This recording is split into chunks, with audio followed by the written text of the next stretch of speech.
Yep. Okay, good afternoon, everyone. Thanks for attending this session. For who is attending, I think we are expecting more people to attend, and also we were requested to record the session for the people who were unable to attend. So I will start recording the session, and afterward also we'll send it to you. We will send the recording to you.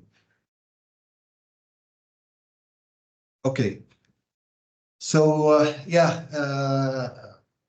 thanks for your attendance to this webinar. We are committed always to bring innovations to our clients and keep them always ahead. The objective of this webinar is to show how artificial intelligence can assist the IVF practice in general, improve the success rate, and of course the chances of success.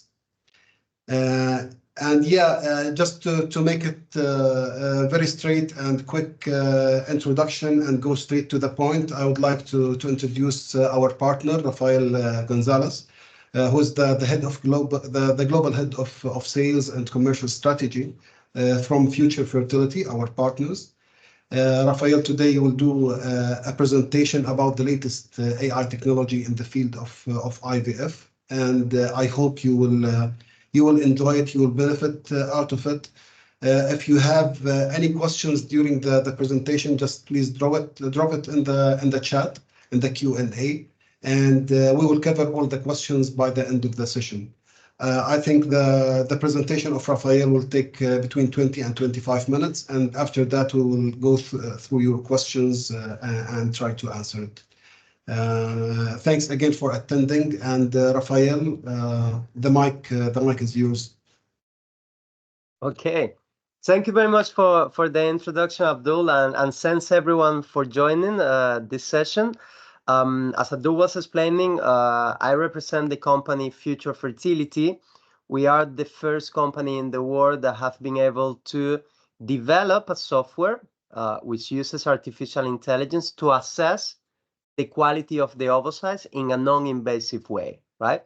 So just to go directly to the point, I will share my screen and I will walk you through a presentation which I have prepared that tells a little bit about who we are, what are we doing, and how our tools are currently being used in the industry by several clinics around the world, right? So here we go. Okay, so the reason why we decided to focus on the ovocyte is because in our industry, there were a lot of tools to assess hormone levels, to assess sperm quality, to get information about the endometrium, to grade the embryos, but there was nothing, regardless the subjective criteria of embryologists, to be able to provide insight, meaningful insights about the quality of the ovocytes, right? So our partners, our founders, which one of them is a doctor and the other one is an IT engineer, start working with this idea. Let's create something that it is a database solution that can provide relevant information about quality of the ovocytes, because as we know, ovocytes are really important in an IVF procedure.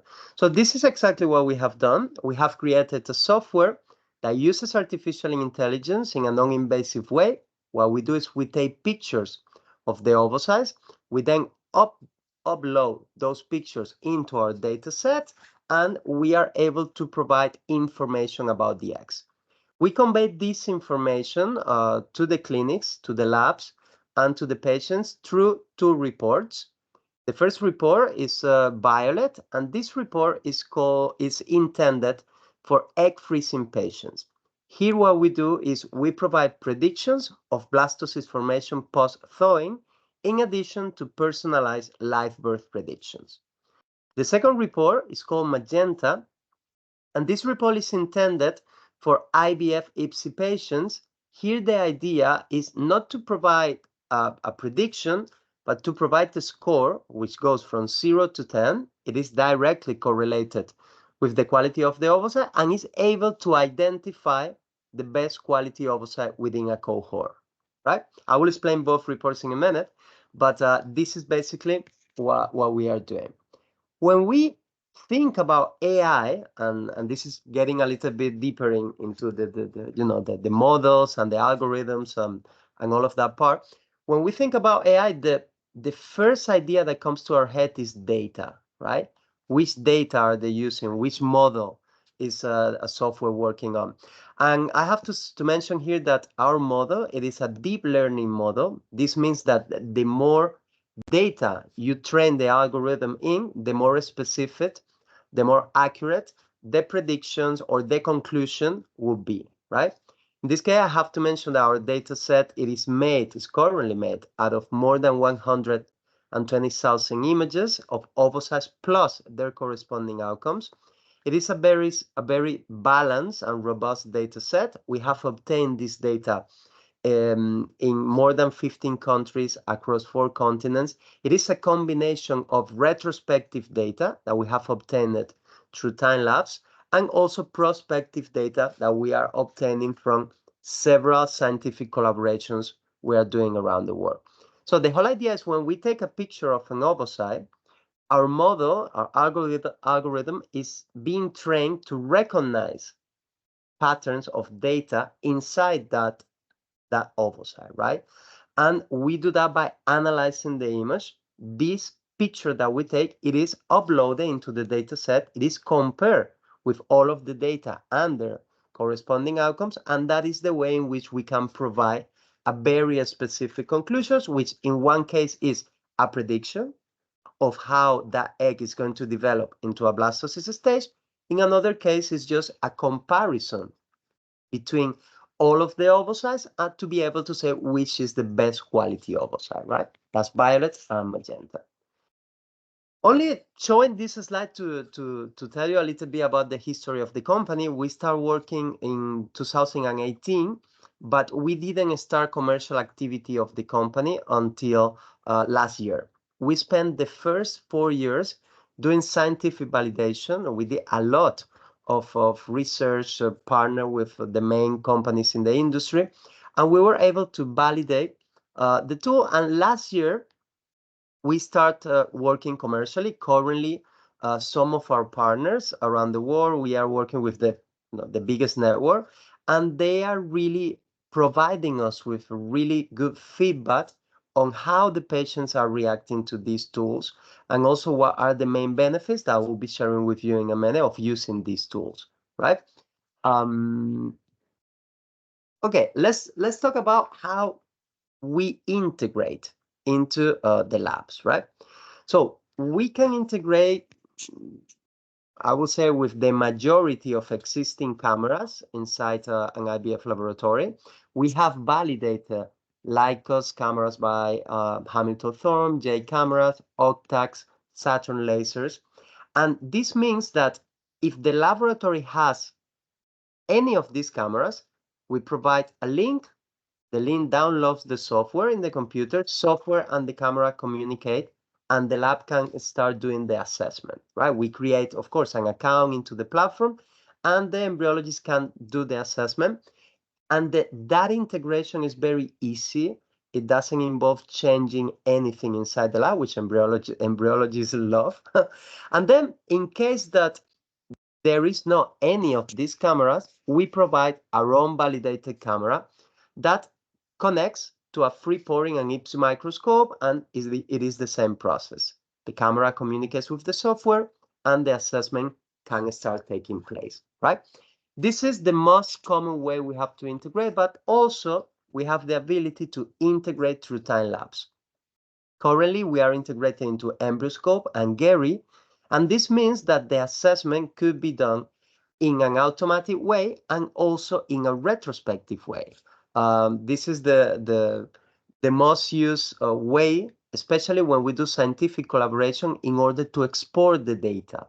So we can work backwards and assess, validate, or find any specific thing we are doing when it comes to a scientific research, right? So the whole idea is integration is really easy. This is being part of our success. This is one of the reasons why embryologists love the technology, because we know how embryologists are when it comes to their labs, right? They really want to not to make any alterations whatsoever. Okay, so let's get into the first report. We're gonna get into the biology report. And the whole idea of this report is to answer the two questions any any egg freezing patients anywhere in the world will have the moment they woke up from the process, right? These questions will be, how many eggs did we get? And what is the quality of my eggs, right? The reality before this type of technology was that IVF clinics could only provide a very limited information to the patients. They could only say you have X amount of eggs, they are mature, they're looking good, and they're going to be here frozen, right? Morphologically, they're looking good, and that's it. This is an example of how AI can contribute to provide information. Here we have a 35 years old patient from which we have obtained 7 mature eggs that we're going to freeze. And the first part of the report is providing that prediction of how many blastocysts this patient will get from the ovocytes that she's freezing. The second part of this report is providing a personalized live birth, or in terms of the probabilities, right? So for example, this patient will have a 54% of achieving 3 to 5 blastocysts from these 7 eggs, and it will have a 42.3% of achieving at least one live birth from these 3 to 5 blastocysts, right? So the question will be, how do we do this? We divide the assessment into 2 parts. The first part is what we call the general assessment, and this is only based on the age of the patient and the number of ovocytes that are frozen. It's very similar to the way online calculators work, according to the age of a patient and the number of eggs, that patient will have a probability of having one baby, right? So in this case, this patient, because she's 35 and we've got 7 ovocytes, has a probability between 28 to 34% of achieving one live birth, right? We know that this is not 100% real, because not every 35 years old has the same probability, but we use that statistical modelings, that statistics provided by fertility societies around the world, to start the assessment, right?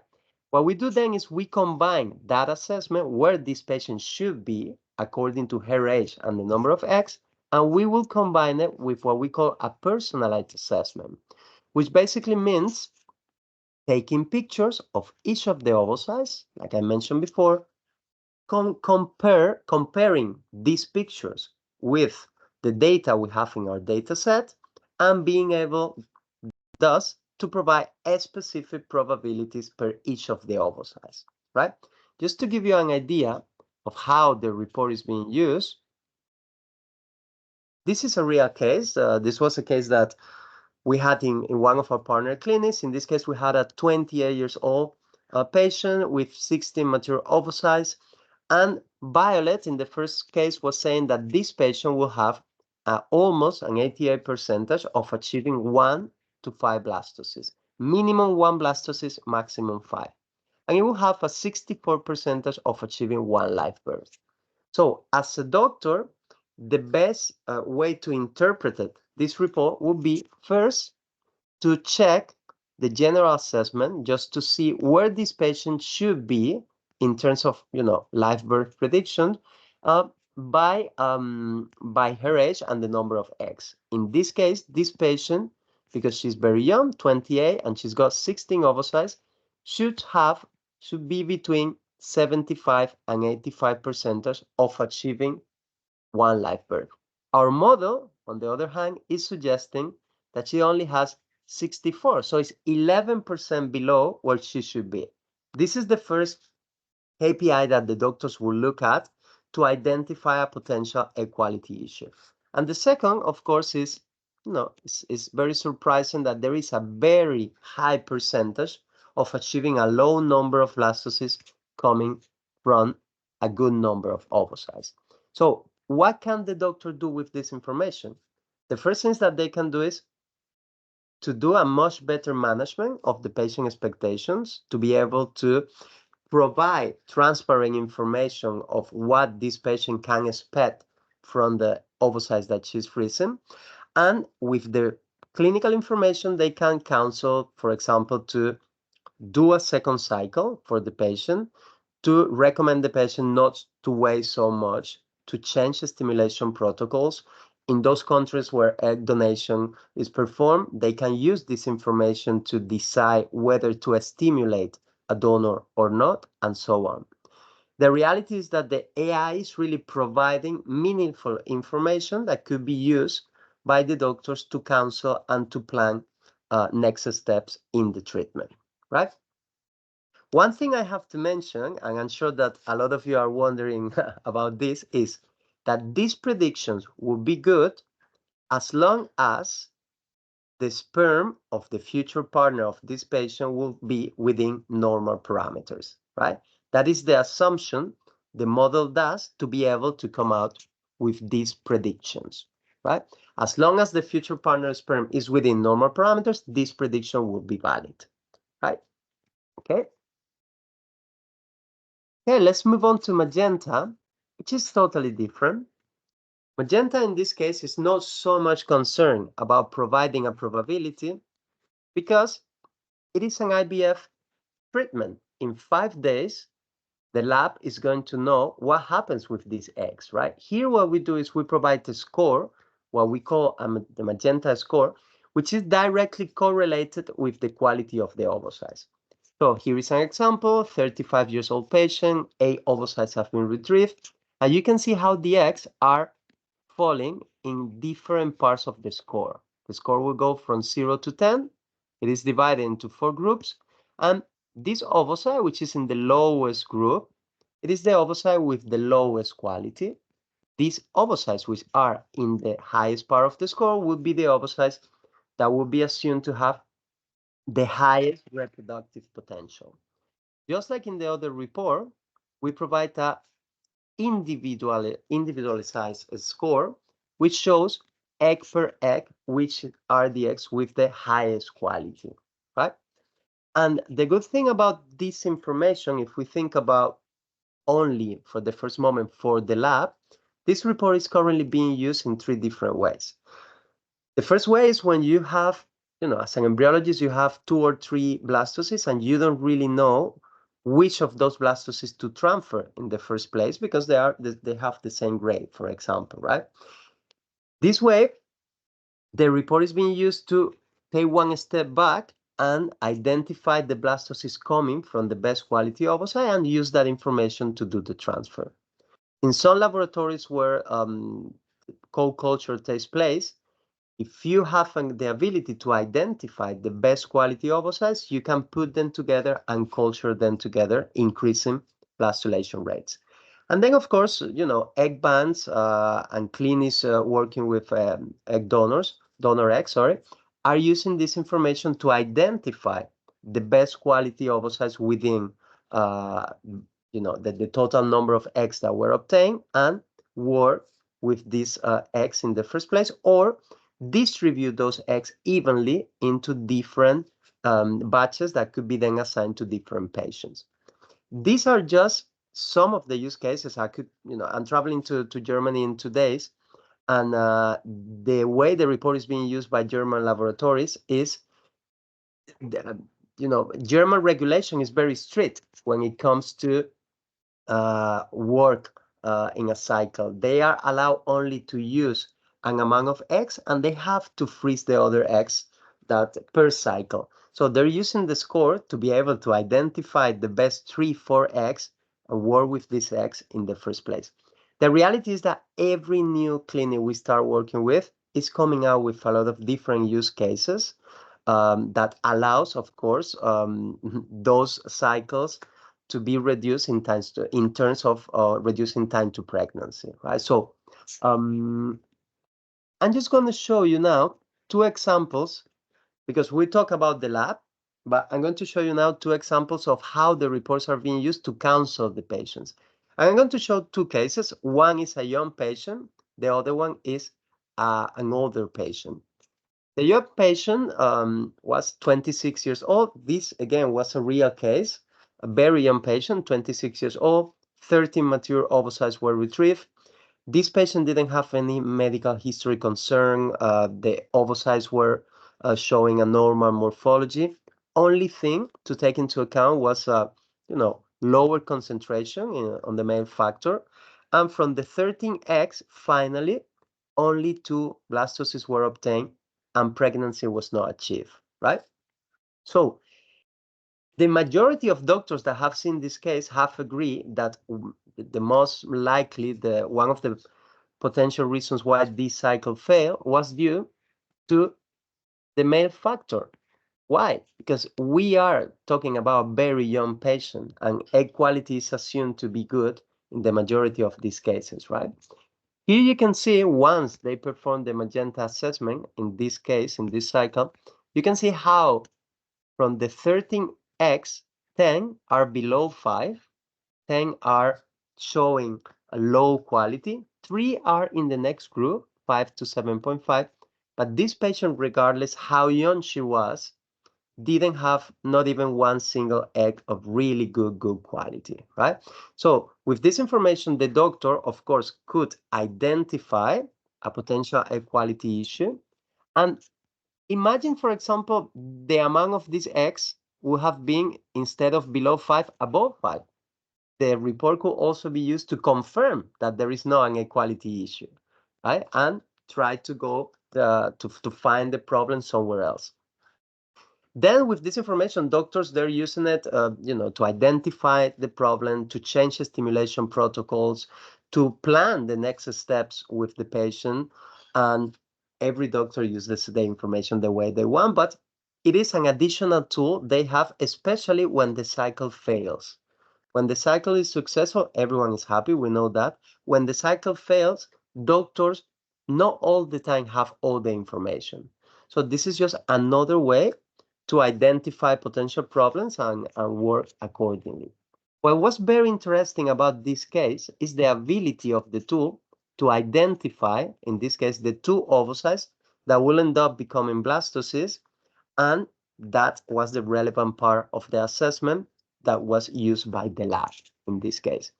Same case, it can be used with young patients, which are a little bit difficult because we always assume good egg quality for young patients. We can also use the information for older patients, for those very hard cases where there is a multiple failure in the cycles. And in every clinic around the world, there's always a percentage of older patients wanting to continue doing cycles with their eggs, with their own eggs. And here, the report shows in a very visual way, in a very graphic way, that the problem is the egg quality. That the problem that this patient, which is 40 years old, has 9 mature ovocytes, all of those eggs are below 5. So they have a low probabilities to become blastocysts, low quality, and maybe this will be the egg with the highest quality, right? So I tried to make the presentation very simple. This slide is just to show you what we are already working on. This is actually probably going to be announced after ESRE. We are now doing a correlation between magenta scores and euploidy. Before, when we started, the correlation was to fertilization, then we advanced to blastulation rates, then we advanced the correlation to good quality, and now the correlation of the magenta score will be with euploidy. The whole idea will be to not only identify the best quality ovocyte, but also the ovocyte that we will be able to get an euploid blastocyst, right? So this is already, we are already validating the data, and we already are, using some of our partners are already using this new magenta report to provide the feedback and all of that, and we will be able to announce most likely after ESRE. The last slide is just to show what we are normally providing to some of our partners. When we start working with a clinic, we provide training for embryologists on how to use the tool. Is very, very simple. It's taking the picture, those pictures are uploaded into the platform, and 3 minutes later, the lab have the report in their computer that they can then share with the patients in case of egg freezing, or they can keep in the case of magenta, so when the patient comes back, the doctor can share the magenta report with them. We provide training for clinicians how to use the report to counsel. We share the feedback of other doctors around the world that are using the report already. And we also provide a lot of marketing material, which is intended to educate the patients on the use of new technologies, the use of AI, in their IVF journey, right? So this is basically what we are doing. I'm sure you will have a lot of questions. So thank you very much for attending, and I'll be happy to answer all of your questions. Thank you, Rafael. Thanks a lot for this presentation and the information shared.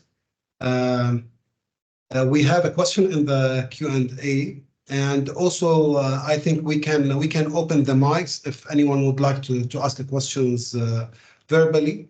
Just please raise your hand, and we will open the mic for you if you have any questions. So we have a question here. May I know the actual prediction percentage-wise of fertilization and forming blastocyst in the case of husband, not a donor partner? Sorry, Abdul, could you repeat the question, because I couldn't hear? So may I know the actual prediction percentage-wise of fertilization and forming blastocyst in case of husband, not a donor partner? No, right now,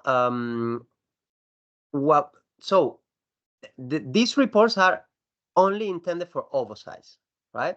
So we are not assessing sperm at this stage or anything. If you go to an IVF clinic, the patient wants to freeze their eggs, they take the pictures, they will provide a viral report. They will provide general predictions how many blastocysts that patient can expect, assuming that the sperm of the future partner will be normal, right? If the sperm of the future partner, in this case, the husband of this patient, is not good, then of course the probabilities we are providing will be altered, because the assumption is that the sperm have to be good. In any case, in the majority of treatments, IVF is performed, right? In several parts of the world in the industry. So when IVF, you always pick the best quality sperm to perform the treatment, and this is also included in the data set. In the data set, we include a lot of different parameters. We include survival rate, different laboratory conditions, demographics, age, of course, if the patient has any type of pathology, and all of this information is already taken into account when doing the assessment and also when providing these probabilities.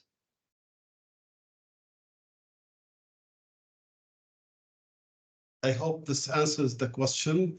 We have another question from Hiba. Do you recommend humidity for blast culture to increase the blast percentage, or no difference if we use the dry incubators? Well, I mean, there are a lot of studies which suggest that with a little bit more of humidity is better, but this is very open for each clinic, to be quite honest. I mean, there are clinics using time lapse, having great results. There are clinics using dry incubators, getting good results. So I always say this: whatever works best for you in terms of your results, right? We are very respectful with every IVF laboratory workflow, because our tool is not really invading anything. Not even the way we integrate, taking the pictures. It's nothing to do with, to be invasive about the ovocytes. We have done a lot of studies and reports showing that there is actually no risk in the picture for the ovocytes at the time that the picture is taken and all of that. And we are integrated also with time lapse, so the assessment could be done even in a more automatic way. So to answer your question is very subjective. I just think that there are incubators like Gary, for example, is providing really good results with the humidity, and there are also other clinics working with dry incubators also getting good results. Okay, I hope this answers the questions.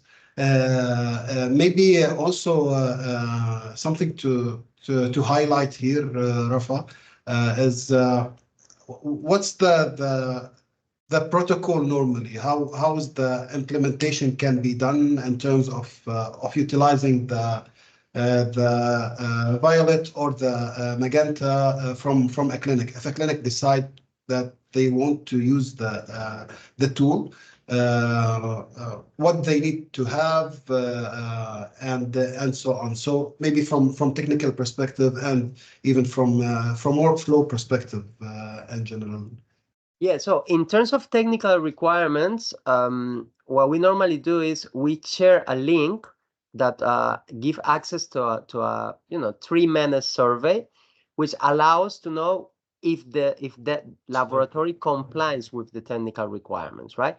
Technical requirements to use this tool would basically be having a computer with internet connection, having a free port in the IVC microscope in case they don't have any of the validated cameras. In case they have a validated camera, that's it. It's just having a computer, internet connection, and we are able to start working. So what we normally do, like I said, is we share the survey. Once we get the survey, we know if we can integrate with that clinic, technically speaking, and the process is very quick. One of our embryologists will get in contact with the lab director, will ask some information in terms to create users into the platform, and create the account, coordinate a training session, which is online, takes around 45 minutes, and provide 2 weeks period for that laboratory to practice, to get familiar with the technology, to know how to use the platform. The training is mainly intended to show how to take the pictures, how the ovocytes have to be placed, all of that. And then you have 2 weeks to practice. And after those 2 weeks, which we have used already to do physicians training, to get aligned in terms of marketing, the clinic is live, and the clinic can start proposing the reports to their patients. Okay. We have another question from Rita. Yeah, the question is, did you notice any variations in the data regarding in regards to the geographic locations of the data collected, or the accuracy, or even the data itself, which you trained the algorithm? Yes, that is why we included the demographics as an important KPI, because it is not the same, I don't know, an Indian patient, a German patient, an Argentinian patient, a Japanese patient, right? So we are doing a database which is very robust and balanced, and takes into account all of different type of demographics, different age groups, different laboratory conditions. We are actually working with labs that have really good results, and we have included sample of that data into the data set, and also other laboratories that doesn't have, doesn't have really good results. But the model have to be trained in all different type of data. Otherwise, it will be a biased model, right? So this is very important. And yeah, we take that parameter into account when doing the assessment, of course. Okay, so we have also another question in the chat from Ms. Noura. Have you noticed any seasonal variation in the whole groups with data, as we know it in our labs? So there was any variations? I mean, based on the season.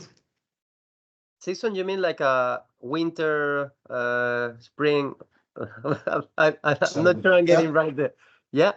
No, I mean, that is something we haven't really considered, because the way the data set is built is basically we take, so when we assess, we only receive a picture of an egg and the age of that patient. We don't know anything else, right?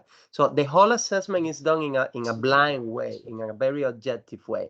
So that picture is taken into the data set. It is compared with all of the data that we have, and that is how we can provide the assessment. Actually, I'm going to share my screen again once more just to show you exactly what the AI is looking at, right? This is what we have created.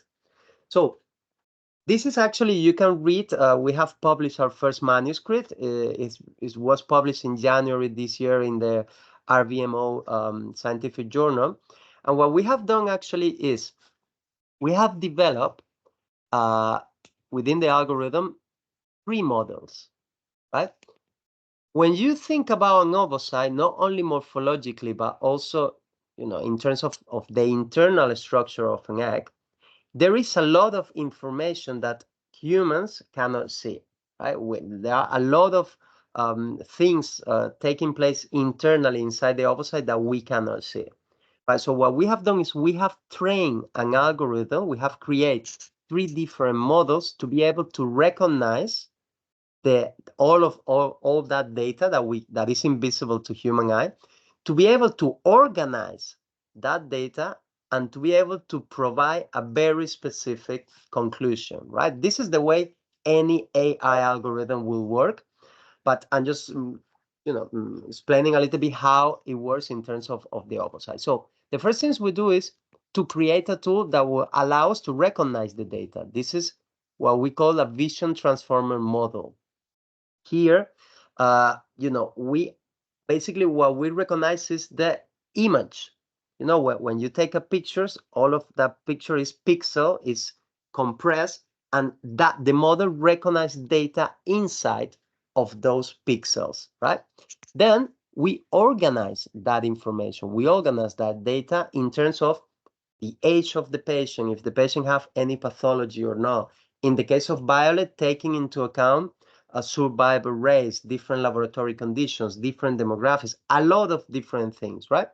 And then the mass feature is to be able to segment all of that information within the ovocyte, not only by the morphological structure, but also by the different parts, internal structure in the ovocyte. And then the algorithm is trained to gather all of that information and to provide, in the case of Violet, a prediction what will happen with this ovocyte in terms of blastocyst development. In the case of Magenta, which is the best, is more specific, which is the best quality ovocyte that we can use for an IVF treatment, right?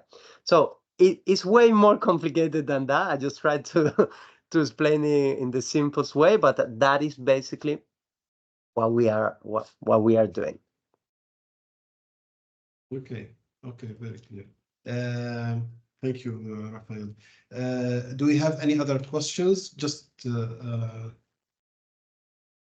yeah, we have a question from Ahmed. Yeah, I think we have a question from Ahmed. How much can survive or expect blastocyst formation by using the app rather than normal prediction? That's a very good question. So when we started, one of the first studies we did was to compare the predictions that our AI model was delivering, compare with the predictions that embryologists were providing, right? So we asked 50 senior embryologists from around the world to compete against the tool. And basically, we gave 300 pictures of ovocytes to the embryologists and 300 pictures of ovocytes to the model. Our model was able to outperform the predictions of the embryologists by 20% in terms of fertilization and blastulation rates. And what was more interesting is that 2 months later, we asked again the same group of embryologists to do the assessment once more, and we were able to observe a variability in the results. Of course, I mean, we are humans, and our assessment could change, right?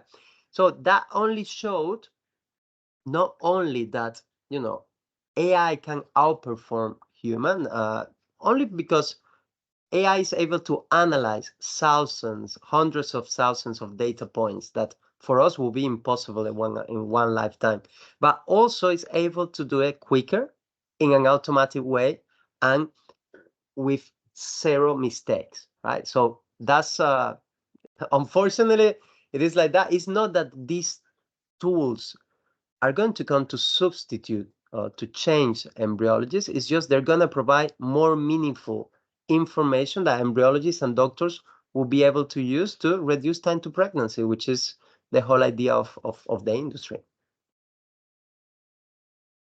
Okay, great. So we have a hand raised by Mahmoud. I will open the mic for Mahmoud. Maybe he would like to ask a question verbally. Hi, thank you very much for your presentation. Really, I like this application, but as I am owner for IVF setup, what can convince me to take this decision to have your application in my setup for my embryologists and patients? Good question. I think the main advantages of working with this type of technologies, I'm going to divide the answer in three parts. If you think about the lab, you are providing your laboratory with a tool that enables a really good quality control. You are able to work and take decisions from a very database information that will allow you to inform your IVF, your egg freezings, and your counseling moments with the patients, right? From a business side, in terms of marketing, clinics that are using this type of tool, they're able to differentiate from their competitors. They're able to use these tools to recruit more patients, because at the end of the day, if I am a patient wanting to freeze my eggs and I have a choice to make between two clinics, if I have a clinic offering me a tangible report that I can use to know what I'm going to expect from those eggs that I'm freezing, I'm going to pick that clinic over the other clinic, which is just a normal clinic. At the end of the day, introducing new technologies in an IVF clinic is always one of the things that patients want, even though it could be a little bit more expensive sometimes. Patients really want to, they prefer to pay a little bit more, but to ensure that their process, their cycle is going to be successful, right? So those will be the main three things. And also in terms of scientific collaboration, the tool is also being used to do a lot of scientific research that will allow you to take to conference, to provide lectures, to keep on learning. We are just at the beginning of this new era when it comes about AI and new technologies into the field. And right now, I would say the biggest networks in the world, like EV, Eugene, Genera, are working with us also scientifically. So I hope my answer answer your question. And maybe I will add to this that everyone want to increase the chances for every patient, doctor. And this could be also an optional for the patient if they want to have this or not. But definitely by the end of the day, I'm sure your objective is to have whatever you can and whatever you can do to take it 1% extra for the patient. Yeah, I think we have no more questions. Thank you very much for attending. Thanks, Rafael, for the presentation, and I would like to thank everyone one by one for attending this session. We have the recording. We will share the recording with you after the meeting. And if you have any questions later on, you can contact us directly, and we will be happy to answer and to support. Thanks a lot. And okay, we have a question, last question maybe, or As we are at the start of our social oocyte freezing, how much is the prediction for oocyte freeze thaw recovery rate and forming blastocyst as well? So I'm not understanding. You're saying what are the... So how much the prediction for oocyte freeze thaw recovery rate and forming blastocyst? I'm not understanding the question. How much in terms of the, how much is the report, or No, how much is the percentage, I think, of prediction? you mean the accuracy? The survival, I mean, the survival of... So if I'm understanding right, in terms of the accuracy, our technology right now is almost 72% of accuracy, right? That's the AUC of the tool. And of course, the more data we train the model in, that's why it's important. What I mentioned before, it's a deep learning model. The more data we train the algorithm, the more accurate the predictions are going to be. In terms of blastulation rates, that's the accuracy. In terms of fertilization, is over 97%. Right? We are able to say which of the oocytes is going to fertilize and provide that percentages. And then what we are working on now is in terms of recognizing from which egg we're going to get the euploid blastocyst. And again, the accuracy there is around 70% at this stage. Great.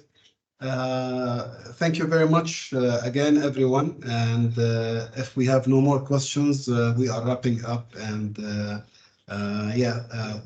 if you have any questions later on, please contact us. We will be more than happy to answer and support.